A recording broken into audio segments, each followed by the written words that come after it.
just out of curiosity, any of the Boston folks here, were any of you at our customer-led meetup in 2019?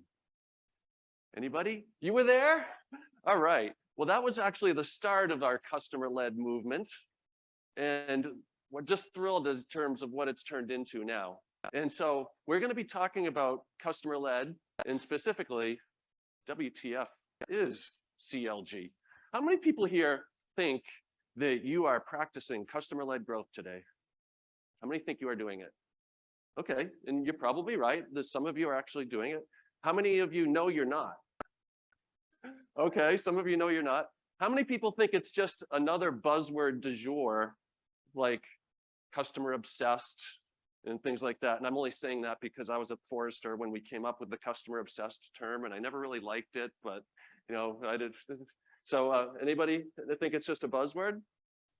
You do, all right, you think it's a buzzword. Well, let's talk about it. And what I'm gonna do is I'm going to, we'll talk about what it is, but then we're gonna share some data from a survey that we did of customer marketers on the state of the customer marketing profession that's really going to show you why customer-led growth is essential. And then I'm going to give you lots of examples of what those are, because we found that's the best way for you to really wrap your heads around what customer-led growth is. So, well, I guess, am I not? What do I have to do? Okay. Yeah, okay. It was just a delayed reaction. So WTF is CLG. Okay, Dana, when I do it, is there, you're saying this big green one, right? All right, Dana, I'm gonna tell you when to click the slides. All right, so this is our long definition of customer-led growth.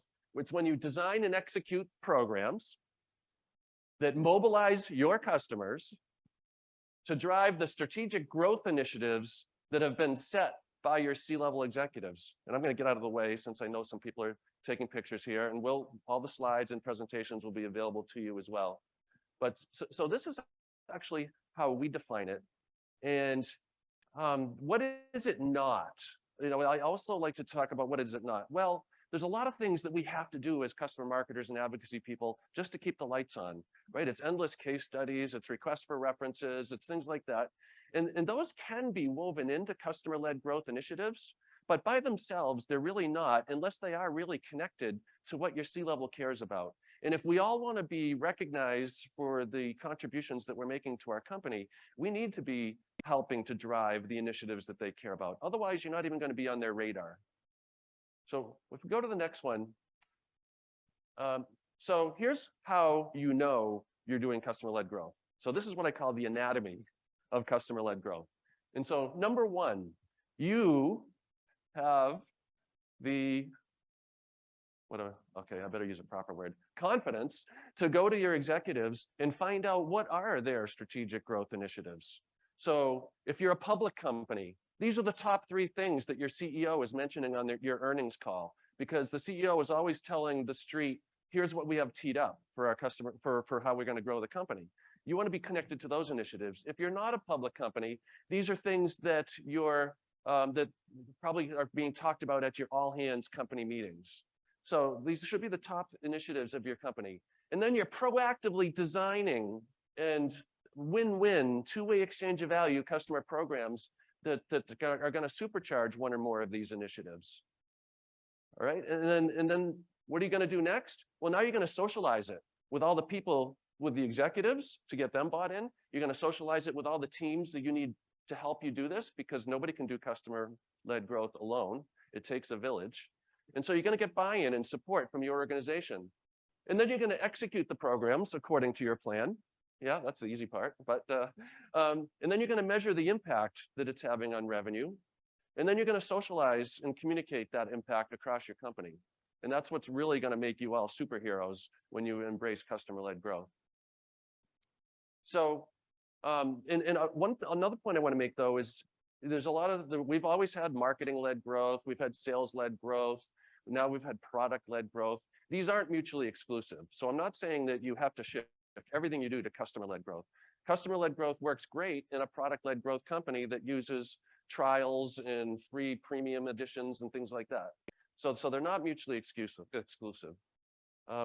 We go to the next one, Dana. Oh, all right. So now I want to just bring Kaylee up here, and we're just going to talk for a few minutes about some of the survey results and some of the key findings that we have from that. And I'm going to see if it works for her. It might just be.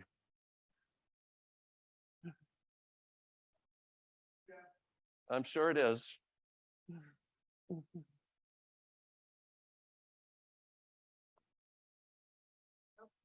Hello?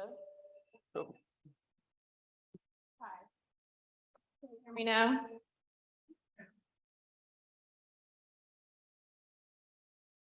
How's my audio? Sounds good. Okay, excellent. All right. Hi, everybody. So my name is Kaylee Baskett. I'm the Director of Revenue Growth at Slot 5 and excited to talk about our survey that we did this year called the State of the Customer Marketing and Advocacy Profession. And so we looked at around 90 participants for this study, all in the customer marketing and advocacy field. And one of the themes was that there are quite a few director and senior level folks that we spoke with. And as you can see, we're starting to actually see some more larger teams in this customer marketing and advocacy space. So a year ago, we were seeing a little bit more of the single person teams, but now we're really getting into the 2 to 3 and 3 to 9 people teams as well, and even some larger ones. And we saw some evidence of that last night at our own user group with some of our clients where they were showing up in teams of 2 as opposed to just a single person team.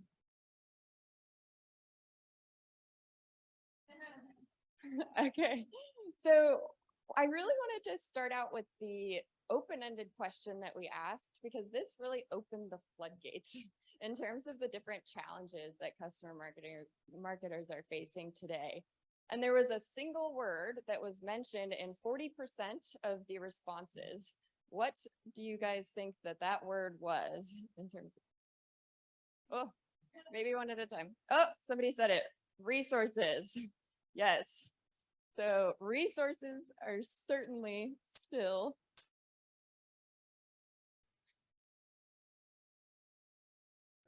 it's only Dana. Yeah, it only works for Dana. You move towards us, it works.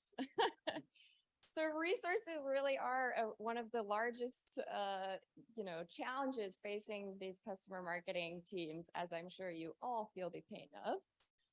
But beyond that, I looked at every single one of these 90 short answer responses, and I was able to categorize them and boil them into these 10 or 9 categories on the right-hand side. So resources, respect, recognition, time, prioritization of initiatives, personnel, team dynamics, impact metrics, and client experiences. Every single response could be boiled into one of these different categories. And team dynamics was the other, obviously, most common one of these challenges, which we'll talk about the specifics of that, but mostly around collaboration challenges. All right. And so from those 9 findings, we also were able to then boil that down into these 3 main conclusions. One is that customer marketers are not receiving enough of what we call the 3 R's: respect, recognition, and resources. They're not able to spend as much time on strategic initiatives as you would like. And there are too many blockers for program success, which really boil down to collaboration troubles, impact metrics, and those customer experiences as well. So jumping into conclusion number 1, in terms of resources, we already know this, but we also asked folks if they had left their job over the last year and what the number 1 reason for leaving was, and it was resources. In terms of respect, what we heard over and over again in these responses was that it's really challenging to compete with a team like Demand Gen or some of the traditional kind of top of funnel marketing activities that are very fast to show ROI. And it's really difficult for executives to understand that customer programs take a lot longer to actually see the return on investment and that value. And that relates right into that recognition piece as well. And some of the, short answer responses that really stood out in terms of the respect and recognition are really all about not having enough time for executives to understand that it takes a long time for customer initiatives to show ROI compared to these top of funnel marketing activities. The second main conclusion is not enough time to spend on strategic work as you would like to. And, really, again, a lot of these themes boil up, right? Where personnel is an issue, not enough resources and time, not having the capacity to necessarily work on all of these initiatives and being forced to instead focus on those keep the lights on activities that executives really pigeonhole customer marketing into being. So they think of customer marketing as this, case study generation machine and a reference fulfillment machine. But obviously with you all, there's so much more ambition to tie into the customer growth initiatives as well. And one of the evidence pieces around this or consequences of not having enough time to spend on strategic growth initiatives is that people are leaving their roles.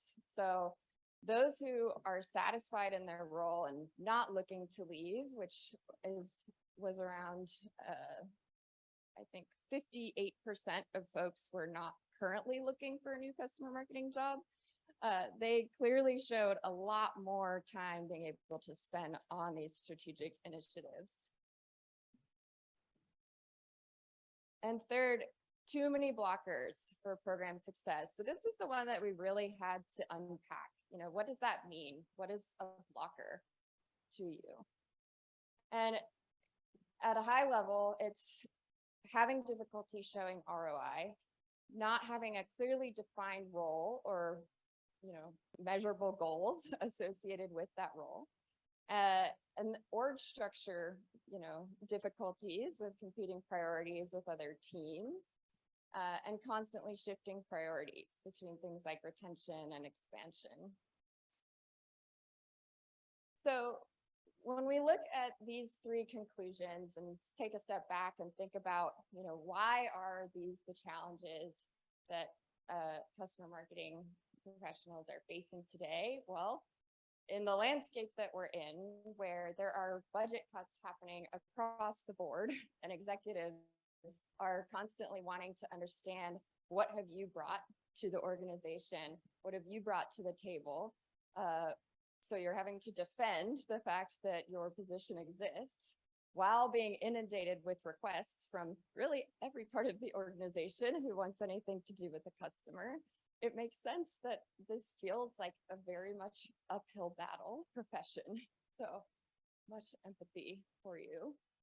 But this is not a moment to despair, while it is a moment to commiserate, because there were some really great insights that we also gathered around from some of the folks who are tying into these strategic initiatives and who are able to contribute to customer-led growth at their organizations. And so I'll talk a little bit about those personas as well. One of the surprising findings from the study was that customer success and sales are the two teams that customer marketers said they collaborate the least with. But those who do collaborate with customer success and sales were the most satisfied in their roles. They were the most strategic in their roles, and they were more easily able to demonstrate the value of customer marketing, not only to their executives, but on the numbers as well. And So customer success specifically was the team that customer marketers stated they had the least amount of collaboration with. But again, that was, you know,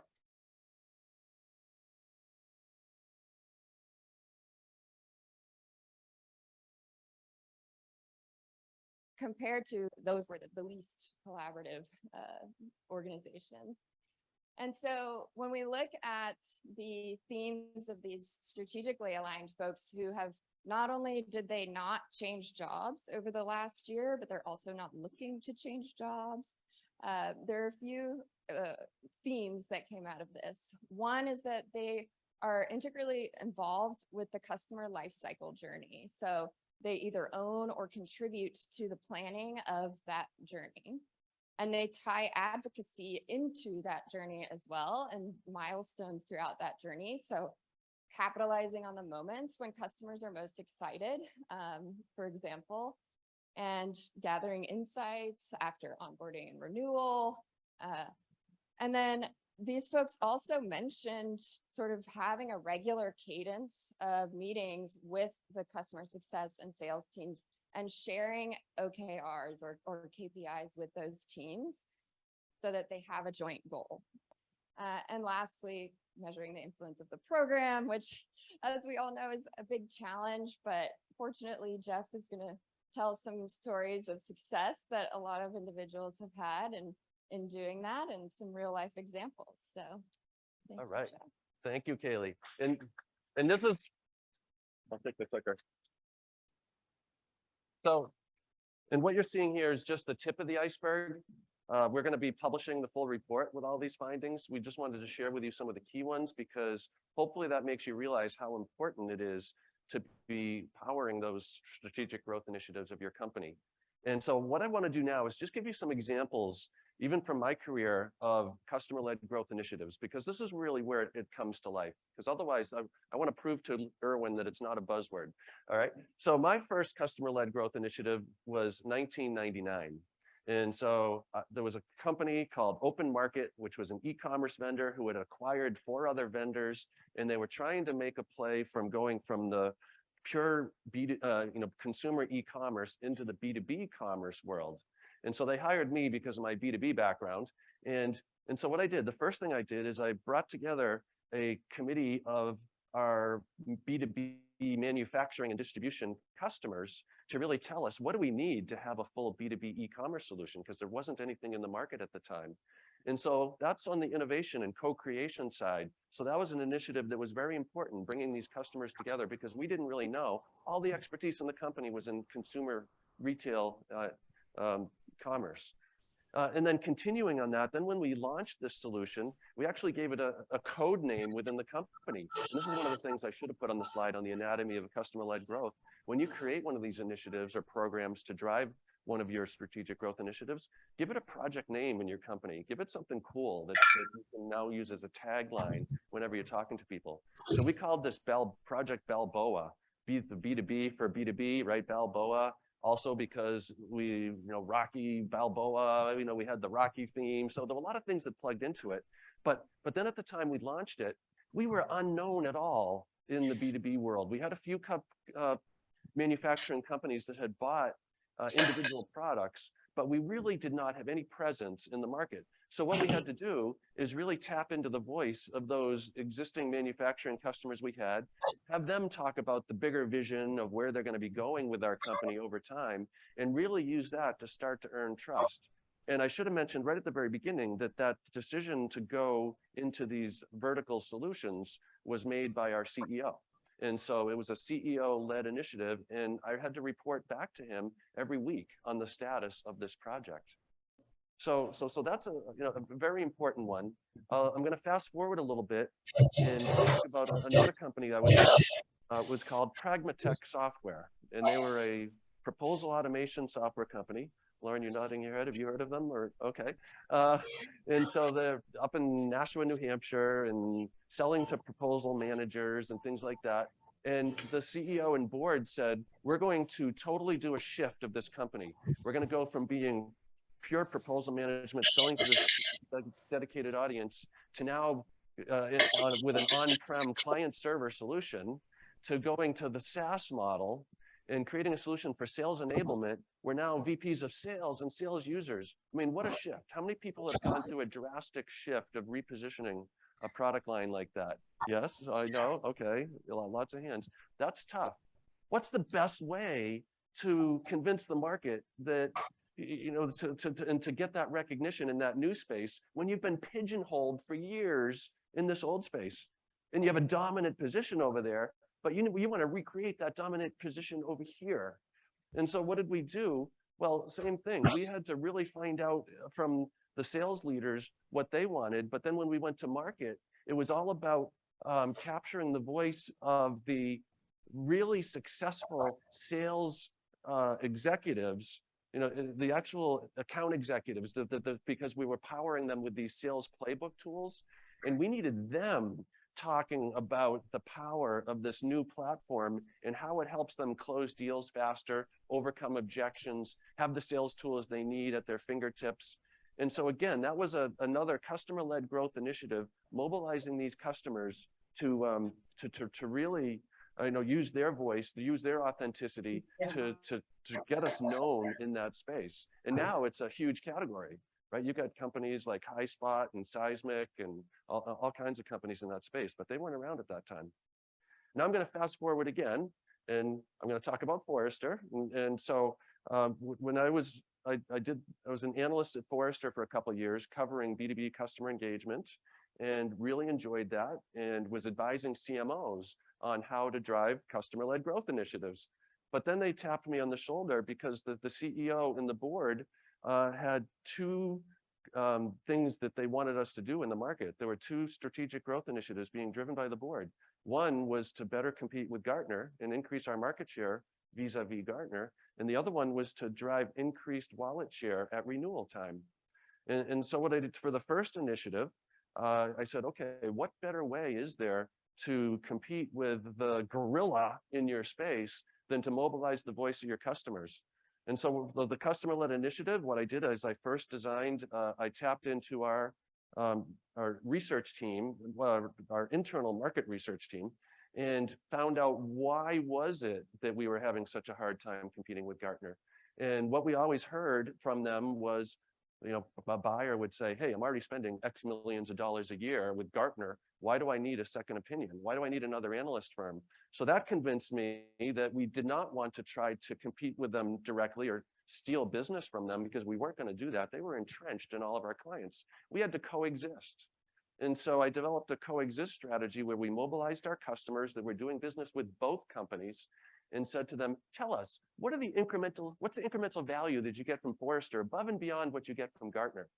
Or what are the types of initiatives that you go to Forrester to that you would never go to Gartner for?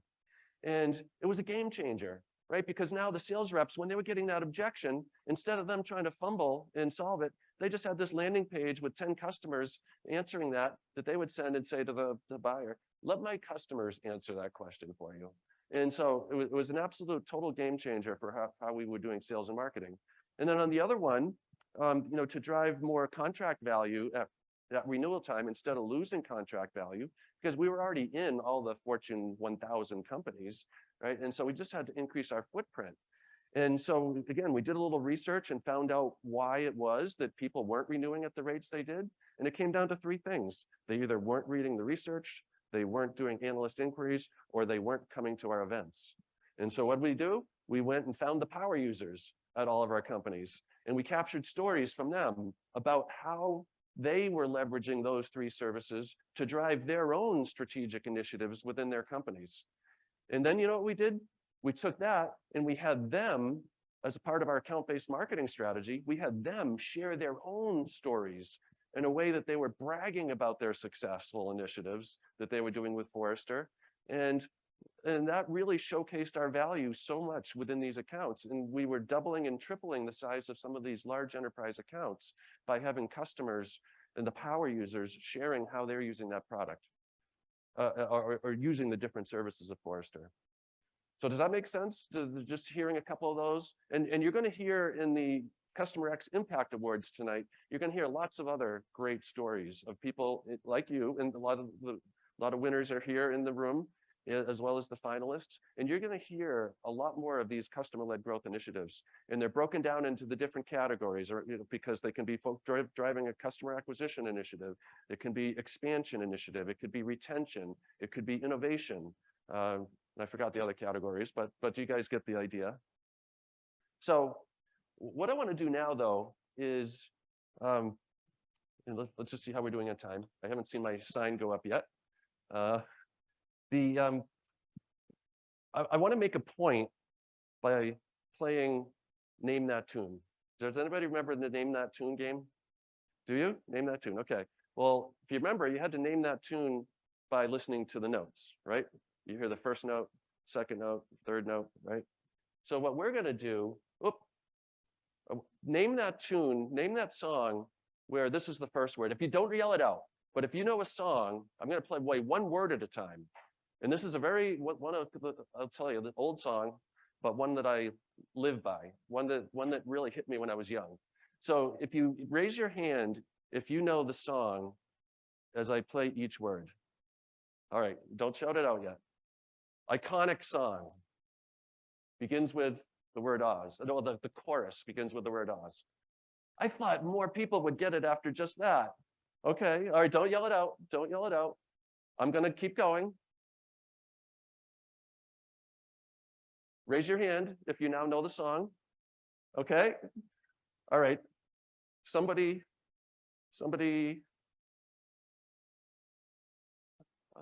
nobody, okay. Okay, all right, Howard, you know it, all right. Anybody else get it yet? Come on, keep your hands up if you've got it. You think you've got it? Come on. Anybody? I was shocked. I'm shocked. All right. All right. I'll give you a hint. I'm going to give you a hint. The band is called America, and they're from England. All right. America. All right. So, okay. Oz never did give nothing to the Tin Man that the Tin Man didn't already have. All right. What does that mean to you? It means all of us here, we have the superpowers to drive customer-led growth. And I'm not going to say we were born with it or that we learned it in kindergarten, because that's not true, but we've developed it in our careers. And how do I know that we all have the superpowers to do this? It's because we just went through these. And I don't know if I can get rid of that, if I kick right here or something, but if we can get rid of that little X thing. But you know, we all have, look what we talked about. Relationship building, critical for customer-led growth. You have to form your alliances with your executives, as well as the leaders of the other departments who you need on board. Empathy, both from understanding the needs of your company, as well as the needs of your customers, so that you can be designing these two-way exchange programs. Because that's another thing I should have mentioned about customer-led growth initiatives. Or I did, it was in the definition, right? It was a win-win, right? They have to be two-way exchange of values. They have to be things that customers love to engage in. Don't develop things where you're begging them or bribing them, right? They need to be things that allow them to build their network, build their reputation. You have to be a collaborator and a connector, right? Those kind of go together to do this. You have to be super strategic. You have to understand the strategic growth initiative, what's driving it. And you have to have passion, right? You have to have endless curiosity. So curiosity, not only to find out what your company needs to do, but what your customers want to do. What do they like to do? And results driven, because it's all about generating those results. So let me just ask before we wind up, does anybody have an example now that you've heard some of these of a strategic growth initiative that your company has that you would like to tap into or you would like to help drive? Can anybody think of one? No? Yeah, Shelley? Yeah. So, and is that a C-level concern that you guys do a better job, that you say, like, this year we're going to really focus on standing out from a particular competitor? And think about, how can customers help us do that? Just like I did with Forrester versus Gartner, right? I mean, let them talk about why they chose you over that competitor. And you know what? You know what's great about that one is you don't have to wait until a customer is 2 or 3 years in with you, has this amazing ROI when you're now are eligible to ask them to do a case study or a testimonial video, right? You can actually tap into them right when they've signed on with you. At the happiest point in the customer lifecycle, right, is right after they signed the dotted line. You could be asking them right then, why did they select you over the competitor? Or how did they go about evaluating their different options, including doing nothing, right? Those are things that customers will answer right away. And so think about that as you're designing these strategic growth initiatives. You don't just need the classic case studies and things like that. You can do it with new ways of thinking about, capturing their voice in a very surgical way. And any others? That was a great example. Thank you, Shelley. No? Yeah. Defining a category creation, right? Into a new audience. Is that another twist? Yeah, and so, I've been in category creation 4 times in my career, including right now. And so what better way to create a category than have your customers do this? And I can tell you ways that I've done this in the past is, there's probably a lot of you are involved or your companies have a thought leadership strategy. And when you're defining a category, a lot of times you're putting thought leadership ideas out into the market, right? You want to take strong, bold positions on big topics or big challenges in the market that make you unique and make you a thought leader.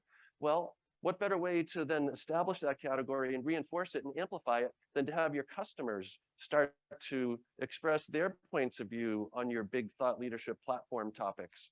That's a great way to do that. And that's oftentimes, that is a C-level driven initiative usually, is if we're going to define a new category, either because we acquire a product or we're going to reposition our company by piecing together like our best of breed products into a suite. That's another often customer-led growth initiative.